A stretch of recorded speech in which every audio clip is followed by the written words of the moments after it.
হাসিনা এক নম্বর আসামি, তারপর হচ্ছে ওবায়দুল কাদের এবং অন্যান্য যে আসামিরা আছে তারা বিভিন্ন গণমাধ্যমে বা ব্রিফিংয়ের মাধ্যমে তারা পুলিশ প্রশাসনকে বিভিন্নভাবে নির্দেশ দিয়েছেন এবং ইন্ধন দিয়েছেন।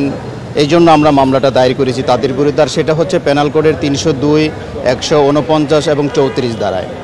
এবং বিজ্ঞ আদালত মামলাটি এফআইআর হিসেবে গ্রহণ করার জন্য সংশ্লিষ্ট মোহাম্মদপুর থানাকে নির্দেশ দিয়েছেন এবং তদন্ত হবে। তদন্তের সাপেক্ষে মামলার আইনের প্রসিডিউর অনুযায়ী সর্বশেষ আমরা যতটুকু সাক্ষ্য প্রমাণ দেওয়ার চেষ্টা করব ইনশাআল্লাহ।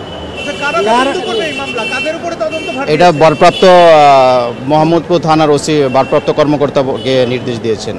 আসামি করলাম যে তারা পুলিশকে যেমন দায়িত্বে ছিল স্বরাষ্ট্রমন্ত্রী আসাদুজ্জামান খান কামাল, যেহেতু তারা দায়িত্বশীল এবং ডিএমপি কমিশনার ছিল এবং আইজিপি ছিল, ডিবির হারুন ছিল, তারা এবং যারা গুলি করছে তারা তাদের অধীনস্থ কর্মকর্তা।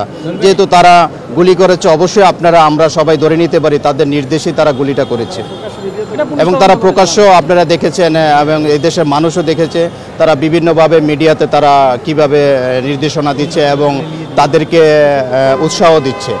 প্রত্যাশাটা আমরা ন্যায় বিচার, আমরা ন্যায় বিচার চাই এবং ন্যায় বিচার পাবো ইনশাল্লাহ। কারণ হচ্ছে এটা অসংখ্য ভিডিও চিত্র আপনারা দেখেছেন এবং এগুলো সম্পূর্ণ আছে কিভাবে পুলিশ নির্বিচারে গুলি করেছে। তো ইনশাল্লাহ আমরা আশাবাদী আমরা ন্যায় বিচার পাবো।